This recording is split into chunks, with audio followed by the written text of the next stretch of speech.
Saya sayang sangat usaha ni dan saya rasa inilah satu usaha yang sangat manis dalam kehidupan saya. Saya yang reda suami saya keluar sebab saya nampak keajaiban yang Allah bagi pada saya. Sebut sahaja tentang jemaah tabligh, masih ada segelintir masyarakat yang skeptikal tentang usaha dakwah kumpulan berkenaan. Berkongsi cerita bertemu jodoh dengan seorang ahli tabligh, wanita bernama Siti Farah ini berhasrat mengubah perspektif negatif masyarakat tentang kehidupan jemaah tersebut. Jom kita borak-borak dengan Farah dan suaminya Hafiz tentang perkara itu. Betul ke geng tabligh ni abaikan anak dan isteri apabila keluar berdakwah? Jadi usaha ni sebenarnya ayah saya buat dulu. Ayah saya buat dah lama. Sebelum lagi dia berkahwin lah. Hati ni masih lagi belum terbuka lah untuk nak buat usaha ni. Pada tahun 2013. Baru lagi sebenarnya. 2013 Allah SWT telah pilih saya untuk keluar jalan Allah. Saya keluar 40 hari masa tu. Jadi daripada situ, saya azam untuk nak baiki kehidupan saya lah. Baiki kehidupan saya dan juga kehidupan keluarga saya lah. Masa tu saya belum kahwin lagi. Belum kahwin lagi. Jadi saya jumpa dengan Farah ni basically after saya balik daripada India, Pakistan, Bangladesh. Which is 2016 Masa tu saya baru hijrah. Lepas tu kita orang dah kenal lama dah. Tapi kenal daripada Facebook je. Sebab minat masing-masing kita ada minat sama-sama iaitu which is kita kumpul kasut. Kenal daripada Facebook, cuma masa dia lepas IPB tu 2016 dia balik touchdown Malaysia, dia message saya.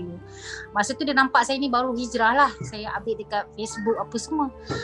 Then start tu lah kita orang, saya pun tak tahu dia orang tabligh, memang tak tahu. Sebelum ni memang keluarga saya pun, kenapa saya posting benda tu sebab family saya pun tegar jugalah, jenis yang memang pandang tabligh ni tinggalkan anak bini. Ada sebelum yang saya kahwin tu pun sampai ada orang cakap kat mak saya, orang tabligh ni tak mandi. Sampai mak saya tanya, bakal suami tanya Hafiz ni mandi tak? Saya macam terkejut, soalan tu boleh keluar daripada mak saya. Dia tanya Hafiz ni mandi tak? Masa saya tanya mak saya, kenapa tanya macam tu? Rupanya je lah pemikiran orang, kebanyakan orang kita lah dimomokkan benda macam tu. Saya tak tahu macam mana usaha ni. Masa tu saya masih kerja. Dan bila lepas kahwin tu baru saya tahu, okay, maknanya sebelum dia nak keluar, dia akan decide dulu, akan mesyuarat. Kita akan mesyuarat, mama ni macam mana? Macam dia tak adalah hari ni decide besok nak keluar, tak. Kebanyakan orang ingat yang keluar tabligh ni hari ni cakap dengan isteri dia, sayang hari ni abang nak keluar. Macam tu. Tak, dia sebenarnya dia ada tarikh dia. Maknanya okay, dia decide setiap tahun. Dia cakap dengan saya sekurang-kurangnya 40 hari setiap tahun. Jadi saya cakap okay, setiap tahun tu kita akan decide bila, okay, ujung tahun. Dia selalu pilih ujung tahun. Jadi pada awal tahun tu kita dah start mengumpul lah, kumpul keperluan. Kita dah start kumpul keperluan. Kita dah start planning lah. Kita nak bayar kereta dulu ke, nak bayar apa. Kita dah plan daripada awal. Satu lagi yang orang nampak macam bila orang tabligh ni keluar jalan Allah SWT, dia nampak isteri macam susah sebenarnya, kan? Sebenarnya bukan susah. Sebenarnya kita cuba mengamalkan kehidupan yang sederhana. Maksudnya kita boleh pergi lebih lagi. Tapi sebenarnya kita nak belajar untuk hidup sederhana. So kalau apa-apa terjadi selepas, kalau kata saya tak ada ataupun dia tak ada, kita dah biasa dalam kehidupan yang sederhana. Maksudnya bukanlah kata tak lengkap, semua lengkap. Kita ada katil, kita ada TV, kita ada kereta semua. Saya pun ada pekerjaan, kita ada perniagaan. Semua benda yang kita ada sama macam orang dunia juga. Sama dengan ada orang cakap macam orang tabligh ni buang dunia kan. Tapi sebenarnya kita orang tabligh ni lah yang paling nak pusing dunia. Kita nak pusing dunia pasal kita nak sampaikan kalimah la ilaha illallah Muhammadur Rasulullah. Dan saya yang reda suami saya keluar sebab saya nampak keajaiban yang Allah bagi pada saya. Contoh macam anak yang nombor 2, suami saya keluar, yang gambar posting viral tu adalah suami saya tengah keluar ke Jamaika. Saat itu saya sedang syarat mengandung 5 bulan.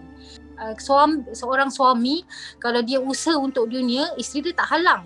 Suami saya sedang usaha untuk akhirat. Takkan saya nak halang. Masa saya mengandung tu, isteri jemaah lain jumpa saya, tanya saya hati ke hati. Dia cakap, betul ke saya bagi suami saya keluar? Saya cakap, betul. Saya cakap, diorang tak percaya sebab saya sedang syarat kan. Suami saya nak keluar 4 bulan. Lepas tu saya cakap, saya nak bagi suami saya keluar sebab saya nak belajar taat. Yang mana saya belajar, kita nak taat dengan perintah Allah SWT. Saya sebagai seorang isteri, saya kena taat suami saya. Jadi saya nak belajar taat. Kebanyakan orang lain tak tahu. Diorang ingat macam bila suami tinggalkan ni terkontang ganting. Tak.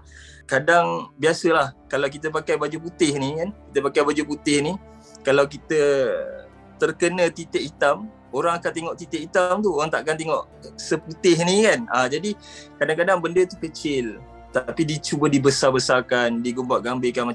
Macam ada satu sekali saya pergi di belah-belah utara, ada satu tempat ni lah.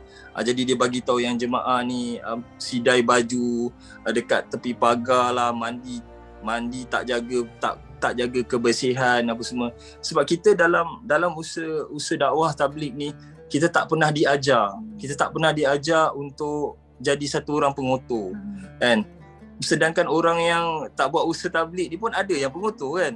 Jadi benda ni individu. Orang selalu tanya kalau tahu suami saya tabligh, bila orang tanya suami saya tabligh, saya tanya soalan pertama yang orang akan tanya, suami kerja tak?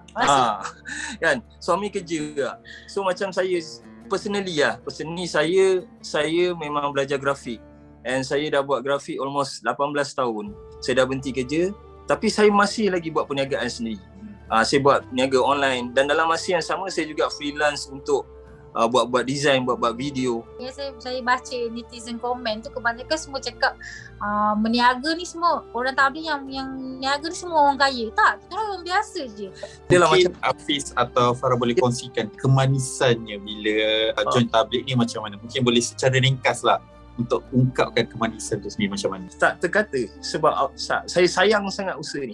Saya terlampau sayang sangat usaha ni, dan saya rasa inilah satu usaha yang sangat manis dalam kehidupan saya. Paling saya rasa seronok sekali apabila saya dapat, bila ayah saya sendiri dapat keluar sama dengan saya, adik saya dapat buat usaha bersama saya, adik ipar saya, kawan-kawan, sahabat-sahabat saya dapat bersama dengan saya. Itu satu kemanisan yang saya tak dapat nak ungkap. Bila saya pergi di Jamaika, saya jejak kaki di Jamaika, saya tak pernah terfikir. Masa dulu sebelum ni memang saya azam saya nak pergi Jamaika, tapi atas maksud yang lain.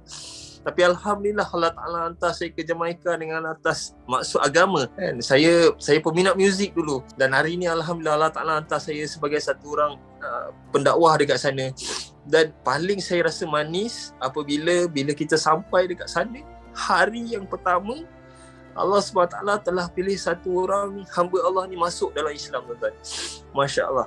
Itu benda yang saya tak boleh lupa kan. Saya tak ada buat apa-apa pun. Kami cuma solat waktu tu. Dan sebab di luar negara ni tak ada kurang masjid macam kita, ada musola kurang kan. Jadi kita terpaksa solat di tepi-tepi jalan. So masa kami habis solat je, dia terus datang dan dia peluk Islam. Saya minta sangat pada netizen di luar sana, sahabat-sahabat, rakan-rakan, kalau mana yang komen negatif pada kami dah memang maafkan. Dan kami doa semoga Allah SWT pilih tuan-tuan, puan-puan, seluruh zuriat tuan-tuan, puan-puan untuk keluar jalan Allah SWT. Maafkan kami atas kejahilan kami, atas posting kami. Kami tak ada niat apa-apa. Untuk nak memburukkan ataupun untuk nak mengata orang lain, usaha lain tak betul ke apa. Tak ada. Niat kami semata-mata untuk nak kita kongsi cerita yang menarik supaya moga jadi asbab hidayat untuk orang lain, insya-Allah.